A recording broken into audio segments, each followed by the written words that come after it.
Hello दोस्तों, तो मैं आप सबका स्वागत करता हूँ उबुल एकेडमी के इस चैनल पर। आज हम देखने वाले हैं क्लास 5 का lesson number 2, motion of the earth. इससे पहले हम लेसन 1 कवर कर चुके हैं, उसकी नोट भी बाकायदा अपलोड हो चुकी है हमारे टेलीग्राम चैनल पर। ठीक है, तो चलो शुरू करते हैं।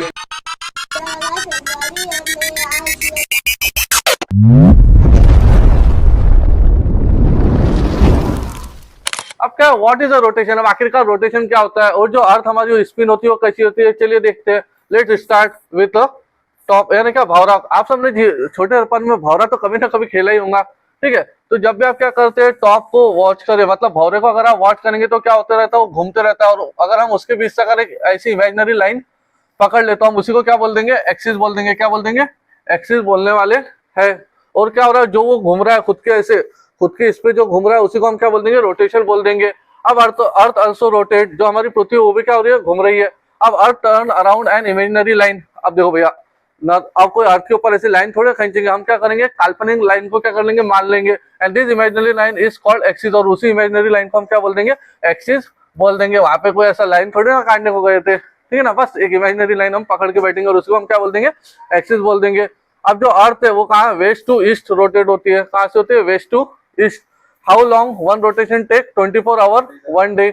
जो होता है 24 घंटे में क्या होता है, एक दिन होता है। अब जो हमारे पृथ्वी पे दिन रात हो रही है वो किसकी वजह से हो रही है, अर्थ के रोटेशन की वजह से हो रही है ना। जब वो एक पूरा रोटेशन कंप्लीट कर लेती है तो 24 घंटे बीत जाते हैं, उसमें 12 घंटे का दिन होता है और 12 घंटे की क्या होती है, रात होती है। ठीक है, चलिए अब आगे देखते हैं। अब अर्थ एक्सिस, पोल और इक्वेटर के बारे में जान लेंगे। अब एक्सिस तो हमने पहले कर दिया था, वो इमेजिनरी लाइन है ना, N imaginary line that passes through the centre of the earth, जो क्या हो रही है, अर्थ के सेंटर से पास हो रही है। कहां से, फ्रॉम नॉर्थ टू साउथ। ऊपर का हिस्से को हम क्या बोलते हैं, नॉर्थ। नीचे के हिस्से को क्या बोलते हैं, साउथ। नॉर्थ से लेकर साउथ तक की वो पास हो रही है। And this axis tilde incline not straight, और जो हमारी अर्थ की एक्सिस है वो ऐसी स्ट्रेट नहीं हो गया है, थोड़ी सी ऐसी इंक्लाइंड है, झुकी हुई है। देखो यहाँ पे दिख रहा होगा आपको, जो अर्थ की एक्सिस है वो कैसी है, थोड़ी सी झुकी हुई है। थोड़ी सी अर्थ क्या है, ऐसी टेढ़ी है, इंक्लाइंड है। ठीक है, स्ट्रेट नहीं है, ध्यान रखना। कई बार एमसीक्यू में पूछा जाता तो आप स्ट्रेट लिख देते हैं, गलत बात। हो क्या होती है, थोड़ी सी टिल्ट है, इंक्लाइंड कहते हैं उसको। अब जो हमारा नॉर्थ पोल, अब जो ऊपर का सबसे टॉप मोस्ट हिस्सा है उसी को हम क्या बोलेंगे, नॉर्थ पोल बोलेंगे, है ना, टुवर्ड्स द नॉर्थ स्टार। और जो साउथ पोल है वो क्या है, नीचे का हिस्सा, एकदम बॉटम के हिस्से को हम क्या बोलेंगे, साउथ पोल बोलने वाले। अब इक्वेटर की बात कर ली जाए तो ये जो नॉर्थ पोल और साउथ पोल है, अगर हम इसको बराबरी से ऐसे बीच में से इनके क्या करें, दो पार्ट बना दे कि यहाँ से ऊपर का हिस्सा नॉर्थ पोल होगा, यहाँ से नीचे का हिस्सा साउथ पोल होगा, तो जो इमेजिनरी लाइन जो इनको बराबरी में बांटेंगे उसी को हम क्या बोल देंगे, इक्वेटर बोलने वाले है। An imaginary line circle around middle earth exactly between the north and south pole. Exactly half half में उनको बांट देंगे, तो हम वो जो लाइन गुजरेंगी वो हाफ बांटने के चक्कर में उसी को हम क्या बोल देंगे, इक्वेटर बोल देंगे। अब ये सब क्या इमेजिनरी लाइन है, वास्तव में हम ना तो वहां पे कोई लाइन खींच सकते थे पृथ्वी पे, ना कुछ। ये सब क्या एक इमेजिनरी लाइन से। ठीक है, चलिए अब देखो, पृथ्वी के दो हेवल्स है ना, दो हिस्से, हेमिस्फीयर। अब सबसे पहली बात, हेमिस्फीयर यानी क्या होता है, स्फीयर यानी क्या, पूरे जो सर्कल का शेप इसको हम स्फीयर बोलेंगे। तो जो आधा कर दिया अगर इसको तो ये क्या बन जाएगा, हेमिस्फीयर बन जाएगा। जो ऊपर का हिस्सा है उसको नॉर्थ हेमिस्फीयर और जो नीचे का हिस्सा है उसको साउथ हेमिस्फीयर बोलेंगे। अब दो अपर आप ये पढ़ लिए है ना, अब द इक्वेटर। अब इसके अंदर कौन कौन आता है, जो नॉर्थ हेमिस्फीयर है उसमें कौन कौन आ गया, इंडिया आ गया, यूरोप आ गया, यूएसए आ गया, चाइना आ गया। ये सब कहाँ आ जाता, अपर नॉर्थ हेमिस्फीयर के अंदर आ जाएगा। अब यहाँ पे समर देखो, ये एरिया में समर कब चालू होगा, मार्च 22 से लेके तो सितंबर 23 तक के यहाँ पे क्या रहेगा, समर रहेगा। विंटर्स की बात की जाए तो सितंबर 23 से मार्च 22 तक के यहाँ पे क्या माना जाएगा, विंटर्स माने जाते हैं। वही अगर हम साउथ हेमिस्फीयर की बात कर दिया जाए, इक्वेटर के नीचे की पार्ट की, तो वहाँ पे कौन कौन आ जाता है, ऑस्ट्रेलिया आ जाएगा, साउथ अफ्रीका आ जाएगा, ब्राजील आ जाएगा। ठीक है, यहाँ पे उल्टा है, देखो समर जब यहाँ पे क्या हो रहा है, समर्स जब यहाँ पे विंटर शुरू होंगे तो यहाँ पे क्या आएंगे, समर्स आएंगे 23 सितंबर से मार्च 22, और विंटर्स उसके इधर नॉर्थ हेमिस्फीयर के उल्टे रहेंगे, मार्च 22 से सितंबर 23 तक के बिल्कुल अपोजिट सीजन देखने को मिलने वाले हैं हमको। ठीक है, अब फन फैक्ट देखो, जो समर है इंडिया में वो नॉर्थ, इंडिया जो नॉर्थ हेमिस्फीयर पड़ता है ना, और जो ऑस्ट्रेलिया है वो कहाँ पड़ता, साउथ हेमिस्फीयर में पड़ता। इसीलिए जो इंडिया का क्रिसमस है वो कब बनेगा, ठंडी के दिनों में, है ना।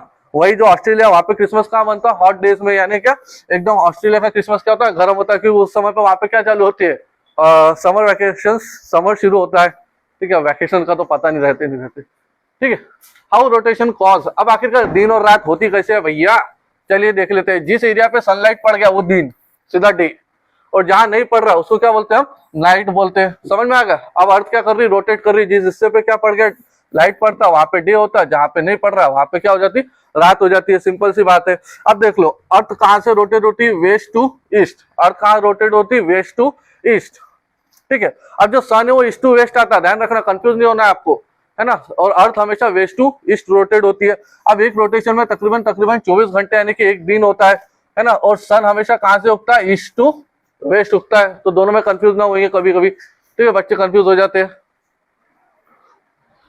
अब आप ये खुद भी करके देख सकते हो, बहुत शानदार एक्सपेरिमेंट करके देखिए, बजट फ्रेंडली एकदम, मजा ही आ जाएगा, ठीक है। चलिए क्या करिए, एक कैंडल लीजिए, उसको क्या करिए, एक कैंडल लीजिए, कार्डबोर्ड लीजिए, ठीक है, और क्या करिए, ग्लोब ले लीजिए आप, बड़ा सा ग्लोब, और क्या करो वो उसके ऊपर रख दो। उसके ऊपर क्या करो, एक कार्डबोर्ड के ऊपर बड़ा सा एक ऐसा सर्कल बना दो और उसके साइड एक ग्लोब रख दो। सेंटर में क्या कर देंगे आप, मोमबत्ती रख देंगे। और अब जैसे आप मोमबत्ती करेंगे तो पूरा घर का जो लाइट है ऑन करने से पहले, जलाने से पहले मोमबत्ती जला के पूरे घर की लाइट क्या कर दो आप, बंद कर दो। जैसे आप बंद कर देंगे तो क्या करो, आप ग्लोब को घुमाना शुरू करो। अब जो हिस्सा, जो पीछे का हिस्सा होगा वहां पे क्या होगा, लाइट नहीं पड़ रही होंगी, तो वो क्या हो गई, नाइट हो गई। और जहां हिस्सा, जहां लाइट पड़ रही वो क्या होगा आपका, डे होगा। फिर पीछे एक सर्कल बना दो और उस हिस्से को आगे लाने की कोशिश करो, वहां दिन हो जाएगा। और जो पीछे हिस्सा का वहां पे क्या हो जाएंगी, रात हो जाएंगी। करके देखिए, मजा आ जाएगा, एक बार एक्सपेरिमेंट करके जरूर देखिए। तो चलो तो बच्चों अब रिवॉल्यूशन देख लेते हैं, आखिरकार ये रिवॉल्यूशन होता क्या है। चलिए बहुत आसान शब्दों में, देखो अर्थ ट्रैवल, देखो अर्थ क्या होती है, ट्रैवल हो रही है, रिवॉल्व हो रही है, किसके आजू बाजू में, सन के आजू बाजू में। ये सब तो हमने पढ़ रखा है। Sun fix path, it's called orbit. अब जो इसका ऑर्बिट है, देखो ये सन है, ये अर्थ है, ये एक फिक्स, एक ऐसा रास्ता अपना रही है, और इस रास्ते को मैंने क्या बोल दिया, ऑर्बिट बोल दिया। क्या बोल दिया, ऑर्बिट बोल दिया। अब देखो क्या हो रही है वो, अब ये जो ऑर्बिट के ऊपर चल रही है इसी को हम क्या बोल देंगे, रिवॉल्यूशन बोल देंगे, ठीक है। Earth travel revolve around the sun in fix part is called orbit. अब जो एक रिवॉल्यूशन में कितना समय लगता है, चलिए देख लेते हैं। अब एक रिवॉल्यूशन में 365 प्लस 6 आवर लगते हैं, 365 डेज लगते हैं, और क्या होते हैं 6 घंटे और लगते हैं, और इसी को हम क्या बोलते हैं, एक साल बोलते हैं।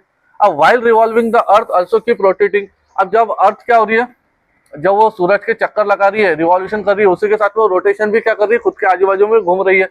सो 1 year of earth take 365 rotation. क्या होता, जो अर्थ है उतने भी क्या कर रही है, 365 रोटेशन ले रही है। And this axis direct does not change during revolution. और उसकी एक्सिस क्या होती है, चेंज नहीं होती है उस रिवॉल्यूशन के अंदर। अब की डिफरेंस क्या है रोटेशन और रिवॉल्यूशन में, देख लेते हैं। रोटेशन बोले तो अर्थ क्या कर रही, खुद के एक्सिस पे क्या कर रही, रोटेट कर रही है, और इससे क्या होने वाला है, एक दिन होने वाला है, ठीक है ना। और जब रिवॉल्यूशन की बात कर लेंगे तो अर्थ क्या होंगी, सन के अराउंड मूव होंगी। जैसे ये देख रहे हैं ना आप, चल रहे सन के आजू बाजू में क्या करेंगे, मूव करेंगे, उसी को हम क्या बोल देंगे, रिवॉल्यूशन बोलने वाले है। तो समझ लो 365 days is equal to 1 year होता है। चलिए अब आगे बढ़ते हैं। अब हम फर्क देख लेते हैं ताकि आपको कंफ्यूजन ना हो, रोटेशन वर्सेस रिवॉल्यूशन करवा लेते हैं। वैसे भी आजकल दुनिया में वीएस का ही तो जमाना है, चलो एक और वीएस करवा देते हैं। चलिए रोटेशन वर्सेस रिवॉल्यूशन की बात कर लेते हैं। Spinning around itself. अब रोटेशन मतलब क्या, खुद के एक्सिस पे घूमना, और रिवॉल्यूशन है क्या, मूविंग अराउंड द सन, सन के आजू बाजू में घूम लेना, है ना। अर्थ ओन एक्सिस, वो खुद के एक्सिस पे घूम रही है ना, सन के ऑर्बिट के बनाए हुए पे घूम रही। अब जो रोटेट होने का डायरेक्शन है वो वेस्ट टू ईस्ट है। अब ये एंटी क्लॉकवाइज है ना, घड़ी की उल्टी दिशा में घूमते हैं। ये क्या होता है, इसके 24 घंटे बीतते हैं, यानी कि एक दिन होता है, और इसके होने से क्या हो जाता है, एक पूरा साल खलास हो जाता है, एक पूरा सन का चक्कर लगाने पे। यहाँ इससे क्या होगा, डे और नाइट होंगे, इससे क्या होगा, सीजन बदलेंगे अलग अलग, ठीक है। अब लाइक का स्पिनिंग टॉप, जैसे कि कोई भौरा घूम रहा हो, एग्जैक्टली वैसे ही घूमती है पृथ्वी, है ना। Like walking around the bone fire, जैसे आदिवासियों के, जैसे कभी आप जंगल ट्रिप में गए होंगे तो वहां पे आप क्या करेंगे, बोन फायर जला के से चक्कर मारते होंगे ना, बिल्कुल उसी प्रकार से क्या कर रही अर्थ सन का रोटेशन लगा रही है, ठीक है। चलिए तो अब आगे बढ़ते हैं। अब सीजन्स को देख लेते हैं, आखिरकार ये सीजन्स आते क्यों है, ठंडी गर्मी बारिश, देखना तो जरूरी है। चलिए देख लेते हैं, ठीक है। अब बात कर लेते हैं समर्स की, है ना। कब आता है, मार्च में आता है ना, मार्च 22 से तो 23 सितंबर तक के, ठीक है। अब इसमें क्या होता है, दिन क्या होते हैं, लंबे होते चले जाते हैं। आपने बोला होगा गर्मियों में दिन क्या होते हैं, बड़े होते हैं, जल्दी सूरज निकलता है ना, और देरी से। और मोर सनलाइट, इसके ना क्या होती है, सनलाइट ज्यादा आती है, मोर हीट होती है, और समर, है ना। इंडिया गेट समर, इंडिया के अंदर समर कब हो रहता है, अप्रैल से जून के अंदर। ये जो डेट बताई हुई है कब आ रहा है, ये नॉर्थ हेमिस्फीयर की बात हो रही है, ठीक है, समझ गए आप। अब देखो क्या होगा, गर्मियों में जाहिर सी बात है सनलाइट ज्यादा आती है और गर्मी होती है, ये सब तो आप ध्यान में रख सकते हैं। विंटर्स की बात कर लिया जाए तो 23 सितंबर से मार्च 22, ये हम किसकी बात कर रहे हैं, साउथ, ये हम नॉर्थ हेमिस्फीयर की बात कर रहे हैं, ठीक है ना। अब night longer than the days, अब जो यहाँ पे रात होती है वो क्या होती है, लंबी होती चली जाती है, किसके अपेक्षा, दिन के अपेक्षा। और यहाँ पे सनलाइट कम होती है इसलिए हीट भी कम होंगी, तो भैया गर्मी भी कम होंगी, तो ठंडी लगने वाली है, ठीक है। और इंडिया में कब आता है ये, दिसंबर से जनवरी के बीच में, तो ध्यान रख लेना, कंफ्यूज नहीं होना है। जो ऊपर की डेट है ये काय की है, हेमिस्फीयर, नॉर्थ हेमिस्फीयर की, और जो नीचे की डेट है वो क्या है, अपने इंडिया की है, ठीक है ना। अब इंडिया के बारे में तो आप जानते हैं, दिसंबर से जनवरी के बीच में हमको अच्छी खासी कड़ाके की ठंड देखने को मिलती है। अब साउथ हेमिस्फीयर की बात कर ली जाए तो इसका ठीक क्या हो जाएगा, उल्टा हो जाएगा, जो हम पहले की स्लाइड में देख चुके हैं, तो समय वाया करके कोई फायदा नहीं होगा। अब जो इंडिया के सीजन की बात कर ली जाए तो 6 सीजन देखने को मिल जाते हैं, वसंत, ग्रीष्म, वर्षा, शरद, हेमंत और शिशिर। इस प्रकार के हमारे को क्या होते हैं, 6 ऋतु इंडिया में देखने को मिलते हैं। अगर आपने अभी नहीं सुना होगा तो आपके दादा दादी से जाके पूछ लीजिए, वो आपको जरूर बताएंगे इस विषय में। चलिए तो अब आगे बढ़ते हैं। लीप ईयर, अब आखिरकार लीप ईयर क्या होता है, वो एक्स्ट्रा डे की मिस्टेक है, आज समझ के जाएंगे हम यहाँ से। देखिए, why is there a leap year, वहां पे लीप ईयर होता क्यों है। देखो, earth take exactly 365 days 6 hour. अब देखो भैया, हमारी जो धरती हमने पढ़ रखा है कि 365 दिन और 6 घंटे लेती है। अब कैलेंडर में तो भैया वो 6वां घंटा हम ऐड कर सकते नहीं, तो अब हमने क्या कर दिया, एक जुगाड़ लगा लिया कि भैया देखो, अगर हम 6 को क्या करेंगे, मल्टीप्लाई करेंगे, किससे मल्टीप्लाई करेंगे, 4 बार, तो हमारे पास में क्या आ जाएगा, 24 आंसर आ जाएगा। अगर हम 6 को 4 से मल्टीप्लाई करेंगे तो क्या आएगा, 24, और 24 घंटे का मतलब ही क्या होगा, एक दिन होता है। तो हमने क्या बोल दिया, हर 4 साल बाद में हम क्या करेंगे, कैलेंडर में एक एक्स्ट्रा दिन डाल देंगे, और 6 घंटे प्लस कर करके, 6 + 6 12, इस प्रकार से हम प्लस करेंगे, और क्या होगा, जैसे 24 घंटे हो जाएंगे, यानी हम एक कैलेंडर में क्या करेंगे, दिन बढ़ा देंगे, और that extra day goes to February. और वो दिन कहाँ डाल दिए हमने, फेब्रुआरी में डाल दिए, ठीक है। और उसी को हमने क्या बोलते हैं, लीप ईयर। और जब भी ये 4 साल बाद में कैलेंडर आता है तो क्या होता है, फेब्रुआरी में एक दिन एक्स्ट्रा 29 तारीख हमारे को देखने को मिल जाती है, ठीक है ना। तो ये फेब्रुआरी 29 डेज का हो जाता है, तो 366 डे, उस कैलेंडर में कितने दिन आ जाते हैं, 366 डे।